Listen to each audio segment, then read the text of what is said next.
En esta mañana les voy a pedir que puedan abrir la palabra de Dios ahí en Primera de Corintios, capítulo 5, del verso 1 al 5 estaremos viendo en esta mañana. Así que abramos nuestras Biblias en Primera de Corintios, capítulo 5, versos 1 al verso 5. Vamos a leer en versión Reina Valera contemporánea, como saben, y dice así: se ha sabido de un caso de inmoralidad sexual entre ustedes que ni siquiera los paganos tolerarían. Y es que uno de ustedes tiene como mujer a la esposa de su padre. Ustedes están engreídos. ¿No deberían más bien lamentar lo sucedido y expulsar de entre ustedes al que cometió tal acción? Yo, por mi parte, aunque físicamente no estoy entre ustedes, sí lo estoy en espíritu, y si, como si hubiera estado presente, he juzgado al que hizo tal cosa. Cuando ustedes se reúnan y en espíritu yo esté con ustedes, en el nombre de nuestro Señor Jesucristo y con su poder, entreguen a ese hombre a Satanás, para que lo destruya, a fin de que su espíritu sea salvado en el día del Señor Jesús. Bueno, el apóstol Pablo ha abordado en los primeros 4 capítulos hasta ahora el contraste entre la sabiduría humana y la sabiduría divina, y cuáles son los frutos de estas dos sabidurías. La sabiduría humana lo que ha producido, y lo que hemos podido ver a través de los primeros 4 capítulos, es que ha producido divisiones, contiendas y celos y finalmente partidismo entre la comunidad de Corinto. Y esto se ha ido desarrollando progresivamente a través de estos capítulos, y es por eso que Pablo ahí en el capítulo 1, verso 18, dice que el mensaje de la cruz es ciertamente locura a los que se pierden, pero a los que se salvan, es decir, para nosotros es poder de Dios. Pero en este capítulo 5, después de haber desarrollado todo esto a través de estos 4 capítulos, lo que ahora Pablo nos muestra en este capítulo 5 es que hay un nuevo problema, un tanto diferente a los que él había estado tratando hasta ahora. Y el problema es un caso de inmoralidad sexual dentro de la iglesia que había en Corinto. Hay personas que al ver este un poco cambio de Pablo piensan que entonces, como Pablo empieza en este capítulo 5 una nueva sección, entonces rompe un poco con todo lo anterior, pero si uno pone más atención en el pasaje va a poder darse cuenta que sigue estando conectado con lo anterior. Por ejemplo, vemos que Pablo aborda aquí el tema de la jactancia. Los corintios están jactanciosos respecto a su actitud, o engreídos, como nos dice el capítulo 5, verso 2. Ustedes están engreídos en la versión Reina Valera contemporánea. Ellos están de esa manera actuando, de forma engreída. Y esto conecta totalmente con lo que Pablo ha venido desarrollando anteriormente, y nos muestra cómo están conectados. Entonces, estos argumentos que Pablo está trayendo hasta el capítulo 5 ahora está totalmente relacionado. Y terminó en este capítulo 4, ¿cierto? Diciendo si quieren que los visite con vara o de forma apacible. O sea, si quieren que llegue a establecer disciplina o quieren que conversemos respecto a lo que estaba pasando dentro de la iglesia de Corinto. Y ahora nos va a hablar de que Pablo viene ahora a aplicar vara, o él apoya la vara. La vara a través de la Biblia es el ejercicio de la disciplina, especialmente sobre los hijos. Hay muchos proverbios que nos aluden a eso, pero en este caso particular se está refiriendo a la disciplina dentro de la iglesia. Esto, al decirlo en primer lugar, uno puede rápidamente parecerle muy extraño a la generación de cristianos actuales, debido a que muchas iglesias contemporáneas, por un lado, no tienen membresía, o por otro lado, practican la membresía de una forma muy superficial, donde cualquier persona entra, se hace miembro de la iglesia y por tanto no es consciente de lo que significa ser miembro de la iglesia y de lo que significa entonces participar de los beneficios, como también del beneficio que es la disciplina eclesiástica. O si algunos practican la disciplina, entonces la practican en unos parámetros no bíblicos, y por tanto se ve mal. Debemos recordar también que la disciplina no es algo contra el amor, sino que la disciplina es una expresión de amor. que se preocupa por la vida y el bienestar espiritual de los miembros o de las personas que son disciplinadas. Así que lo que Pablo nos quiere mostrar aquí es cómo debiera manejarse un caso de inmoralidad sexual dentro de la iglesia. Ese es el tema. Por supuesto, hay muchos temas que pueden surgir dentro de la iglesia que van a requerir disciplina, pero en este caso se está refiriendo a este caso de inmoralidad dentro de la iglesia. Entonces, empecemos viendo cuál es la situación pecaminosa a la cual Pablo hace frente, la cual los corintios no estaban haciendo frente, estaban simplemente dejando pasar. Y vemos que en el versículo 1 él relata de una forma un poco ambigua. Pablo nos dice que se ha sabido de un caso de inmoralidad sexual entre ustedes.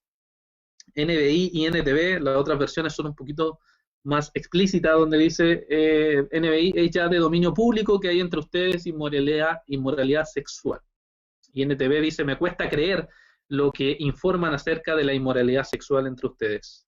No sabemos con claridad si Pablo se había enterado de este caso por medio del informe de Chloe, de los hermanos de Chloe, que recuerdan ahí en el capítulo 1, verso 11, donde ellos le informan un poco de la situación que estaba pasando en la iglesia de Corinto, o simplemente el escándalo era tan evidente que le llegan a Pablo las informaciones respecto a las cosas que estaba sucediendo y estaba pasando en esta iglesia. Era algo totalmente público y totalmente escandaloso lo que Pablo estaba escuchando o sabiendo, o lo que la iglesia estaba practicando. ¿Y cuál era el caso? ¿De qué se trataba la situación de este momento? Y aquí nos dice, ¿cierto?, que hay un caso de inmoralidad sexual que tiene que ver con que la mujer que se acuesta o tiene relaciones sexuales con la esposa de su padre. El caso es un pecado de estar acostándose o viviendo en pecado con la madrastra, como nos dicen otras versiones de la Biblia, aquel que estaba teniendo esta práctica pecaminosa, que era algo totalmente condenado por la Escritura. La palabra griega ahí, una palabra bien conocida, que alude a todo tipo de práctica sexual o también a prostitución sexual, que está condenada a través de la Escritura. Esta práctica pecaminosa que se estaba llevando a cabo ahí era una práctica que estaba condenada en otros versículos del Antiguo Testamento, y cualquier judío sabía que esto era así, y era una práctica que el Señor repudiaba, aborrecía y por tanto condenaba.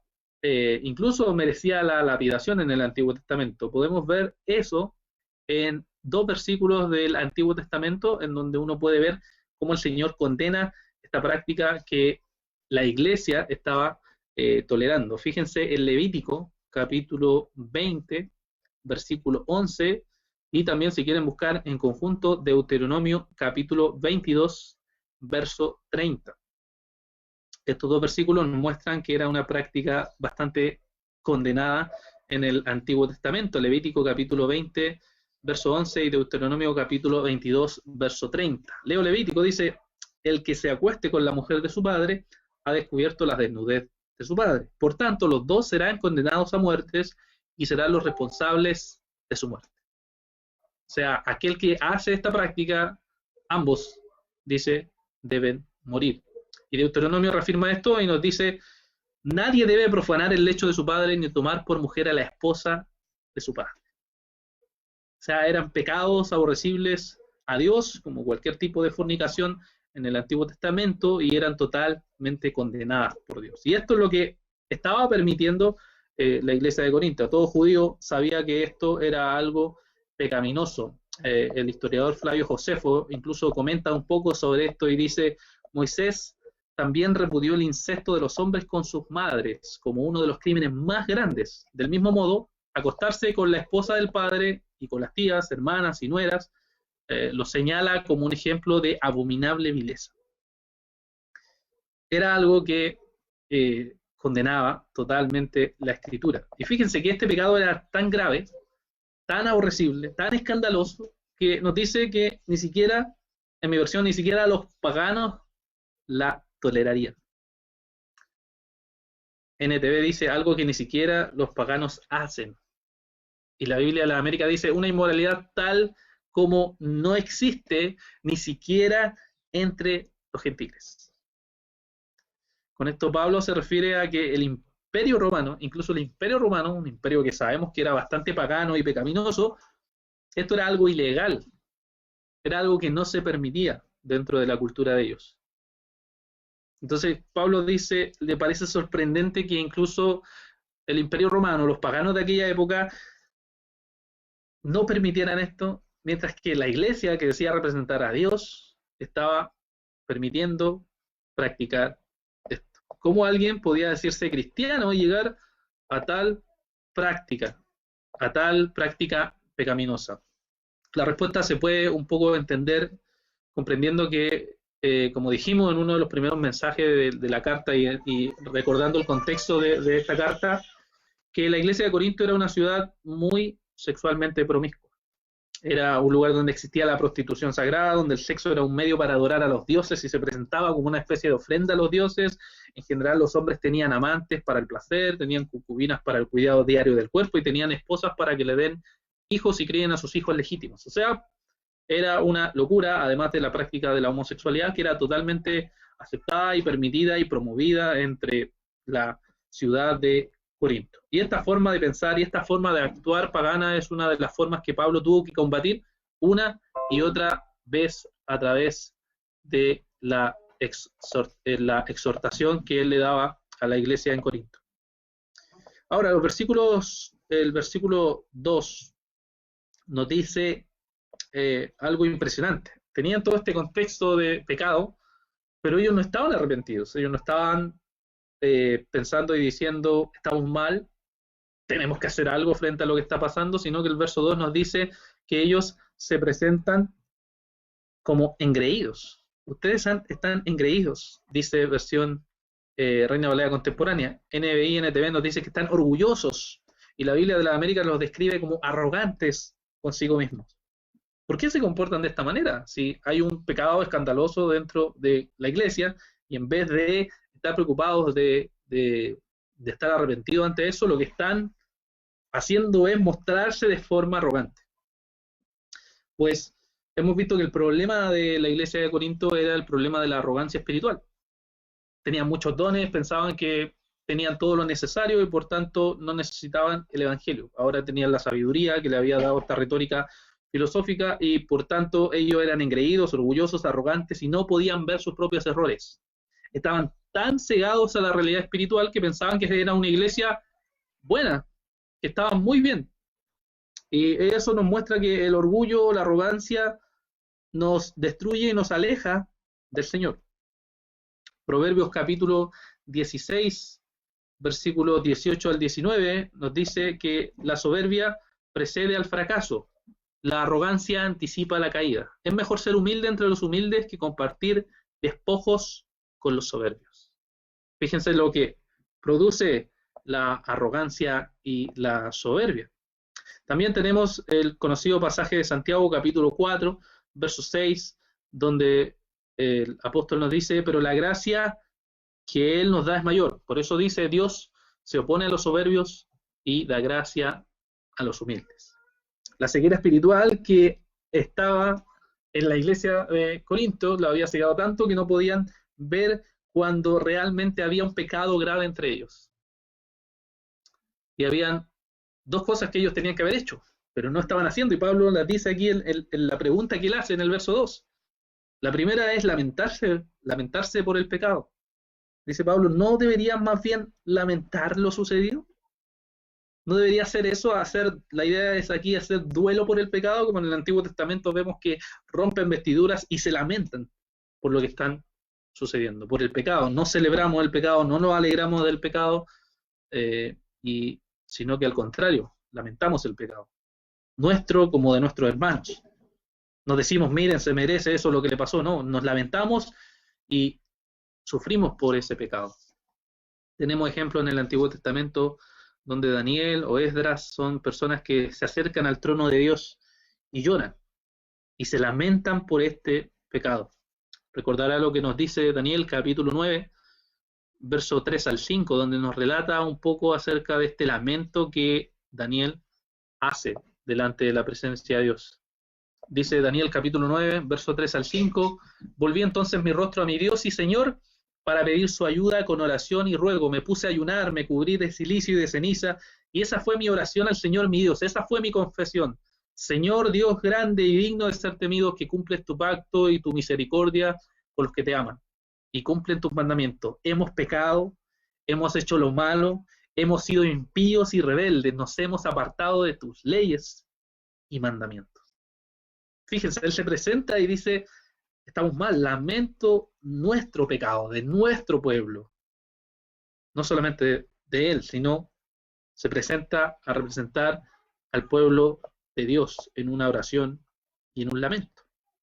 Y en segundo lugar, lo que Pablo hace en esta pregunta es decir, no deberían haberse lamentado y además no deberían haber tomado una acción que era expulsar de entre ustedes al que cometió tal acción. La segunda forma de aquí, ¿cierto?, es expulsar a la persona. A aquel que afirma ser cristiano, pero vive de una forma abiertamente pecaminosa. Ellos estaban siendo orgullosos y arrogantes sin tomar ninguna acción concreta de lo que estaba sucediendo. Y Pablo nos dice que debe ser expulsada aquella persona. Ahora, para entender la expulsión de una persona dentro de la membresía de una iglesia, tenemos que entender varias cosas. Primero, algo que ya dijimos, que la disciplina es expresión del amor de Dios. Así como los padres disciplinan a los hijos, la iglesia también disciplina a los que son miembros o pertenecen a esa iglesia. Una persona es miembro, debe ser miembro oficial de una iglesia. Esta persona debe ser entonces sancionada por aquel pecado. Otra cosa que debemos recordar, que cuando una persona se une a la membresía de la iglesia, como en nuestro caso, debe mostrar evidencia de ser cristiano, tener frutos de cristiano y además adherir a lo que creemos como iglesia. También debe someterse a la enseñanza y a la guía piadosa de los pastores. Es parte de ser parte de una iglesia de membresía. Y al uno unirse a esa iglesia, entonces también se sujeta a la disciplina que la iglesia ejerza. Y por tanto, la disciplina se debe hacer, no como uno quiere tampoco, sino como Dios ha establecido en su palabra. Y Dios nos ha dado principios para mostrarnos cómo debe expresarse esa disciplina. Ya más adelante vamos a ir desarrollando un poco cómo es esa disciplina, pero tenemos los principios que el Señor nos dejó en Mateo capítulo 18, versículos 15 al 20, donde uno puede leer cómo aplicar estos principios de la disciplina. Ahora, por supuesto, siempre hay personas que pueden hacer sus objeciones ante la disciplina porque suena tan extraño a los oídos contemporáneos que pueden pensar que esta iglesia no es una iglesia amorosa porque disciplina a los miembros, o qué autoridad tiene la iglesia o el pastor para hacer esto, no debería haberse hecho quizás de otra forma, pero la expulsión viene cuando, la expulsión inmediata, como en este caso, viene cuando una persona está abiertamente viviendo en pecado y no le importa lo que está haciendo, porque una persona representa el cuerpo de Cristo y si vive de esa manera está yendo en contra de la palabra, está blasfemando el nombre de Cristo y por tanto no se está arrepintiendo y está viviendo como si fuera un incrédulo. Estos pasajes, hermanos, nos pueden hacer reflexionar, nos pueden hacer pensar y nos pueden aplicar a nuestra vida y a nuestro corazón. Tres cosas importantes que podemos ver aquí. Lo primero es que toda iglesia pasa por épocas y momentos en donde hay pecados. No existe la iglesia que no tenga algún momento en donde hay pecado. O en términos más simples, no existe la iglesia perfecta. Hay iglesias que comienzan bien y después se distorsionan. Hay otras que empiezan mal y después van avanzando bien. ¿Cómo sabemos esto? No podemos caer en el idealismo de pensar que la iglesia no va a tener ningún tipo de pecado, no va a tener gente inmadura. La misma iglesia de Corinto nos muestra ese ejemplo, y no solo ella, sino que tenemos también a través de la Escritura otros ejemplos que nos muestran que la iglesia se enfrenta a diversos pecados. Si uno revisa, por ejemplo, las 7 iglesias de Apocalipsis, se va a encontrar con pecados que son escandalosos. La iglesia de Efeso, por ejemplo, había perdido su primer amor. La iglesia de Pérgamo tenía falsos profetas e inmoralidades sexuales. La iglesia de Tiatira tenía una falsa profetisa e inmoralidades sexuales. La iglesia de Sardis había dejado de ser vigilante contra el pecado. La iglesia de la Odisea era una iglesia tibia espiritualmente. Y así podemos ver. Hay gente que dice, hay que volver a la iglesia primitiva. Por supuesto, hay cosas que podemos imitar de la iglesia primitiva, pero también hay otras cosas que vemos que son pecaminosas y que están porque el pecado está en el corazón del hombre. Y esto es algo que tenemos que siempre recordar y reflexionar. No es para simplemente decir, esta iglesia no puede mejorar, siempre puede mejorar, pero siempre va a haber épocas, momentos, personas que van a verse enfrentadas al pecado, y por eso mismo tenemos la disciplina para poder corregir estos errores. Y esto nos lleva, en segundo lugar, a que debemos lamentar la situación actual de la iglesia.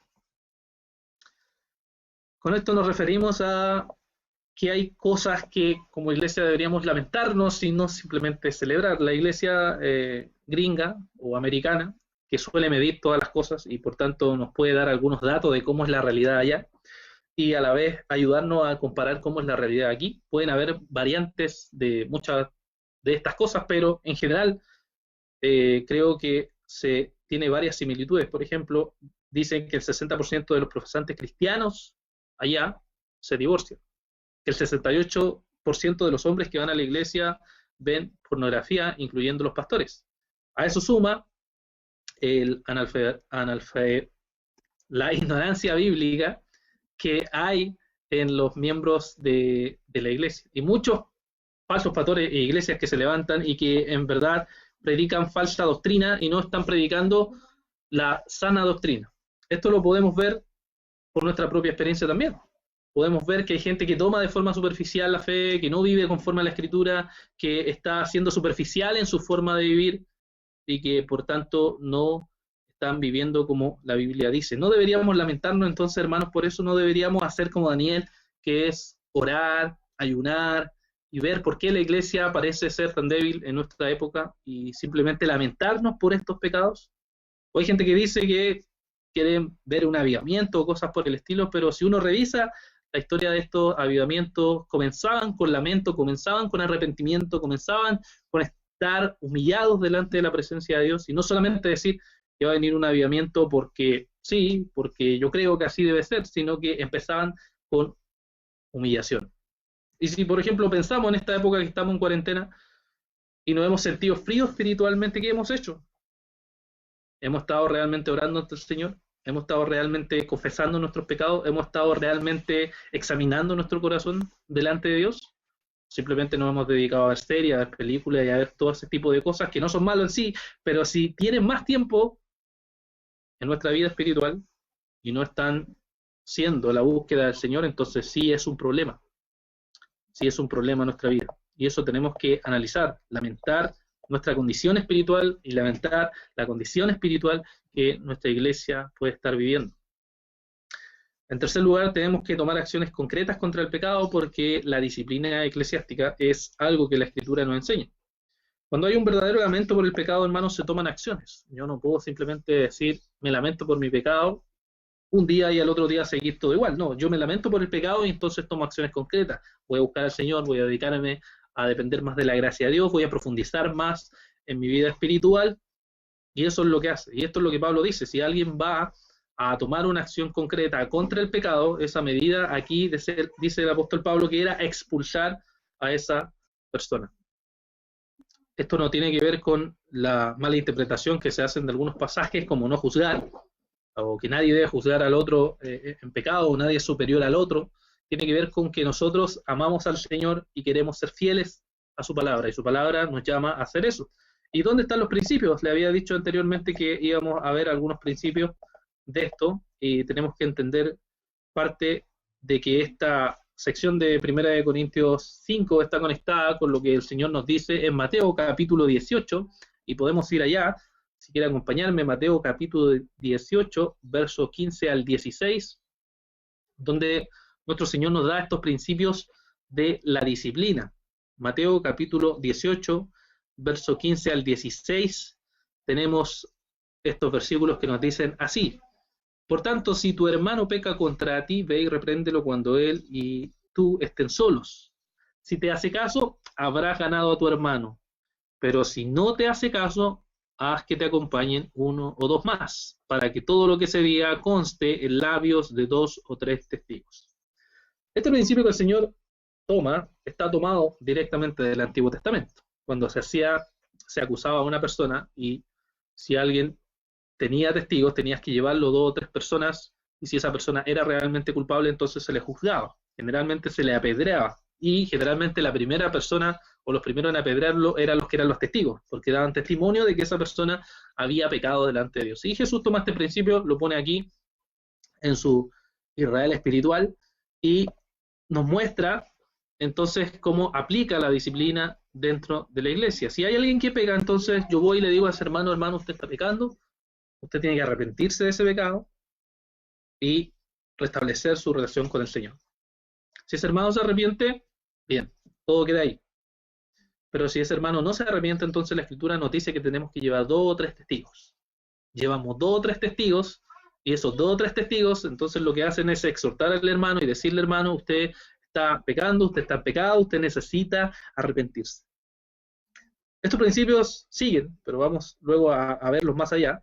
Pero fíjense que si esto se aplicara en la iglesia, unos principios tan simples como esto de ir y a decirle a mi hermano cuando está en pecado, o ir e insistir a un hermano que sigue en pecado y no quiere arrepentirse, llevar 2 o 3 testigos y decirle que está en pecado, si se practicaran estos principios, esto sería mucho más fácil para la iglesia en el sentido de que podría frenar muchos pecados y llegar a instancias más públicas, porque empieza de forma muy privada y luego se va transformando de forma muy, muy pública. Pero la disciplina en la iglesia debe ser algo que la iglesia practique de forma constante, de forma natural, de forma cotidiana dentro de la iglesia entre sus miembros. Ahora, esto es lo que Pablo nos dijo de la situación pecaminosa y cuál debería ser la solución en forma general, pero aquí ya entra en más detalles en la aplicación de la disciplina. Desde 1 Corintios 5, del verso 3 al 5, podemos ver la aplicación de la disciplina eclesiástica, la aplicación de esta disciplina. Pablo entonces había dicho lo que había que hacer y nos dice entonces desde el 3, Pablo dice por su parte no está físicamente, pero estaría, cierto, con ellos espiritualmente juzgando ese pecado que ha cometido tal persona. Uno inmediatamente podría pensar qué está diciendo Pablo aquí, ¿ya? Uno puede pensar que Pablo está diciendo algo como yo estoy entre ustedes, yo no estoy entre ustedes, pero imagínense que yo estoy ahí y hago con ustedes junto este juicio. Pero Pablo está diciendo algo mucho más profundo. Él está diciendo, debido a que todos nosotros hemos sido unidos en Cristo, en su Espíritu, todos nosotros estamos unidos a Él, y por tanto cuando se aplican estos principios que el Señor enseñó en su palabra, entonces nosotros ejecutamos juntos, espiritualmente, el condenar este pecado que está haciendo este hermano.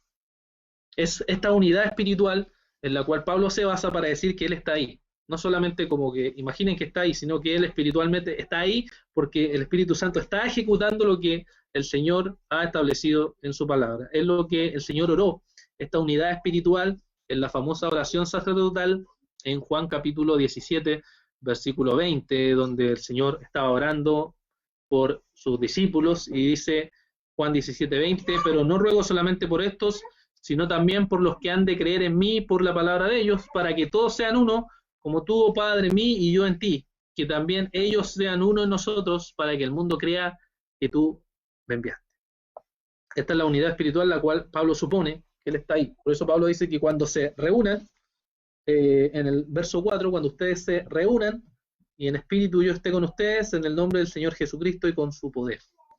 ¿Cierto? Cuando se reúnan aquí. Y aquí tiene que ver nuevamente con Mateo capítulo 18, conectando la idea de cuando la iglesia está reunida y lo hace en el nombre del Señor y en el poder que el Señor le dio a la iglesia, entonces ellos en conjunto ejecutan la disciplina. Vamos nuevamente por un momento a Mateo 18, verso 17 al 20, donde están los versos que siguen de los que leí hace un momento, para ver este tipo de conexión. Mateo capítulo 18, verso 17 al 20. Dice, si tampoco a ellos les hace caso, recuerden que esto está conectando con lo anterior, ¿cierto? Primer paso, 1 a 1, segundo paso, van 2 o 3 testigos, si no le hace caso a ellos, entonces dice, hazlo saber a la iglesia. Y aquí estamos. Si tampoco a ellos le hace caso, hazlo saber a la iglesia. Y si tampoco a la iglesia le hace caso, ténganlo entonces por gentil y cobrador de impuestos. De cierto les digo que todo lo que aten en la tierra será atado en el cielo, y todo lo que desaten en la tierra será desatado en el cielo. Una vez más les digo que si en este mundo 2 de ustedes se ponen de acuerdo en lo que piden, mi Padre que está en los cielos se los concederá.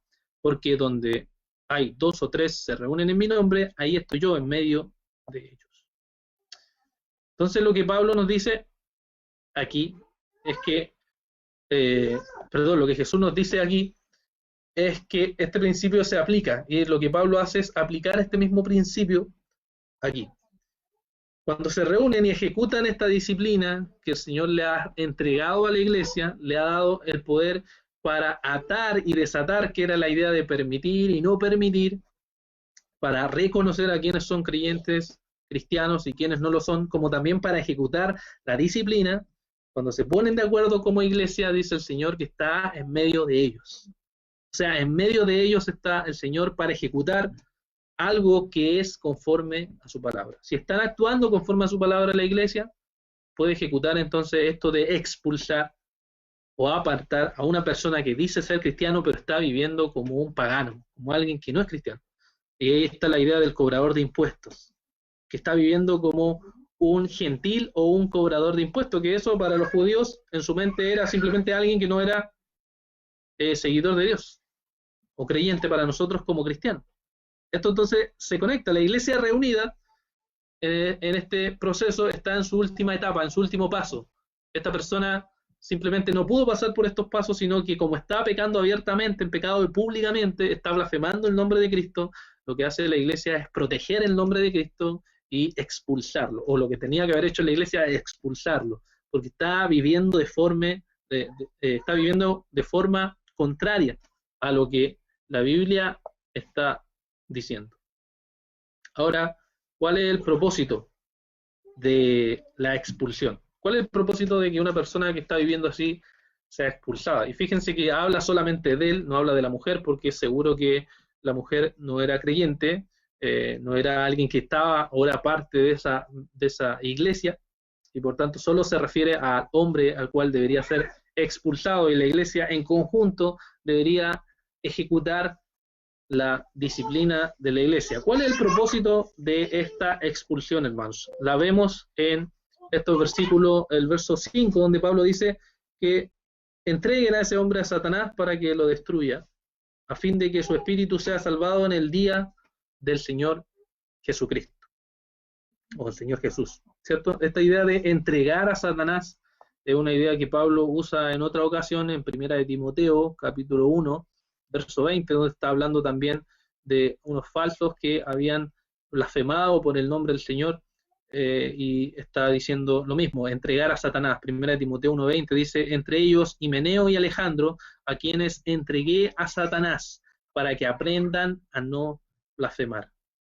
El entregar a Satanás se refiere al entregar a la persona al área de dominio de Satanás, el cual es el Dios de este mundo, como nos dice 2 Corintios 4:4.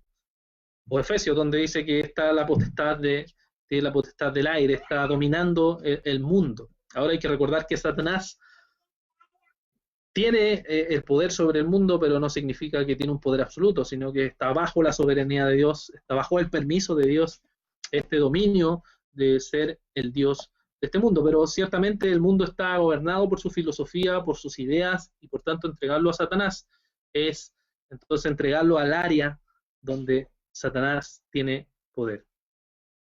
Ahora, ¿cómo se debe interpretar la idea de para que lo destruya a fin de que su espíritu sea salvado en el día del Señor Jesús? ¿Cómo deberíamos entender esa frase? Bueno, algunos interpretan esto como que Dios va a matar a esta persona, pero finalmente cuando muera podrá ser salvado. Algunos sacan esta conclusión a partir de que Dios mató a algunos creyentes en esta misma iglesia. En 1 Corintios 11:30 está hablando de tomar la cena de forma superficial y dice, y por esto algunos duermen. O sea, algunos concluyen que también se refiere a esto. Dios va a matar a esta persona. Esto es posible de hacer, por supuesto, por Dios, y lo hizo.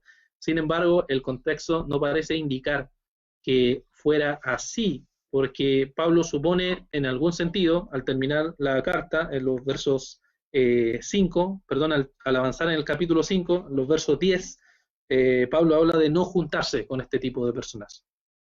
Es ser expulsado y no juntarse con ellas, como si fuera un incrédulo.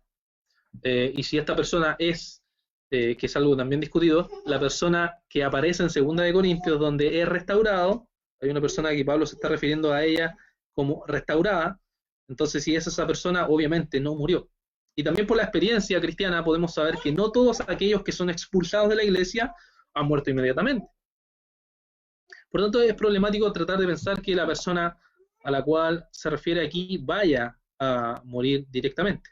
Otros interpretan este pasaje como un sufrimiento físico que Dios le da a la persona y que sufre para que pueda darse cuenta de su pecado. Y para esto aluden a Job. Sabemos que Job fue una persona que sufrió y que Dios permitió que sufriera, y Satanás fue quien lo hizo sufrir, pero fue sufriendo castigo físico de parte de Dios, usando a Satanás. O también puede ser el aguijón de la carne, la cual Pablo nos cuenta en 2 Corintios 12, el cual había sido un aguijón enviado de Satanás, usando a Satanás, pero nuevamente Dios era quien había permitido eso. También es posible que así sea, pero no tenemos evidencia bíblica para señalar que se trate necesariamente de esto. Por eso la opción que entiendo o interpreto este pasaje es que la destrucción de la carne tiene que ver más que todo con que es alguien que se aleja de los creyentes para que su naturaleza pecaminosa del pecado que está haciendo sea destruida. O sea, que la carne de esa persona lo haga sufrir hasta que pueda ser restaurada. Es el caso de alguien que peca y que, como peca, al estar en el mundo y enfrentarse a todas las consecuencias reales del pecado y los frutos malvados y destructivos que provoca, esa persona, al ser creyente, el Espíritu Santo viene a él y constantemente lo está llevando al arrepentimiento, al arrepentimiento, al arrepentimiento, hasta que se muestra en sí mismo, hasta que se da cuenta en sí mismo y dice: estoy realmente mal, y empieza a sufrir y a agonizar y a darse cuenta que necesita arrepentirse de sus pecados y volver a Cristo, y volver a Él. Es un contraste entre la naturaleza carnal o pecaminosa y la naturaleza redimida, como Gálatas lo pone, que todos los cristianos también enfrentamos, Gálatas capítulo 5, verso 24, y los que son de Cristo han crucificado la carne con sus pasiones y deseos. Esta interpretación la sigue también las versiones bíblicas de NBI y NTV, que nos traducen así este versículo 5: entreguen a ese hombre a Satanás para destrucción de su naturaleza pecaminosa, a fin de que su espíritu sea salvo en el día del Señor. Y NTV dice algo parecido: entonces deben expulsar a ese hombre y entregárselo a Satanás para que su naturaleza pecaminosa sea destruida y él mismo sea salvo el día que el Señor vuelva. Entonces, lo que aspira el apóstol Pablo no es que esta persona simplemente muera, sino que esta persona sea destruida en su naturaleza pecaminosa para que se dé cuenta, cuando el Espíritu Santo está en él y cuando es creyente, por supuesto, vuelva a Cristo.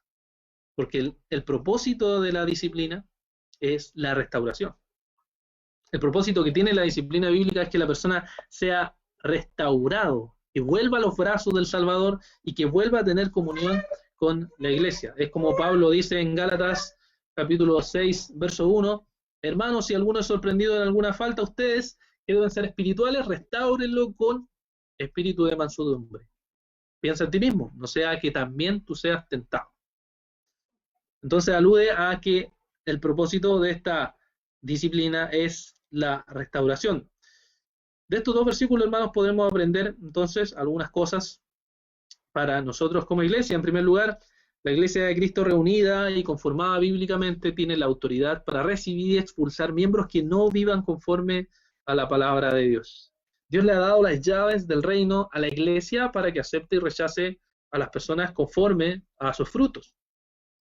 Y también a ser disciplinados cuando no vivan conforme a la palabra de Dios. Por supuesto, hoy vivimos en tiempos en donde es difícil aceptar términos como autoridad, sometimiento y disciplina. Tienen una connotación totalmente, absolutamente negativa en nuestra situación actual, en nuestra cultura actual. He visto personas que han llegado a la iglesia y se han vuelto miembros de iglesias, en distintas iglesias que he estado, y cuando se les confronta con el pecado, dicen, no, esta es mi vida privada, esto no tiene nada que ver con la iglesia, estas son mis propias decisiones. Pero en verdad, la Biblia nos muestra que si alguien se hace parte del pueblo de Dios, se compromete con la iglesia, y tu vida privada, por supuesto no todos los detalles de tu vida privada, pero gran parte de tu vida es parte de la iglesia. Y lo que tú decidas y lo que tú hagas tiene que ver con la iglesia.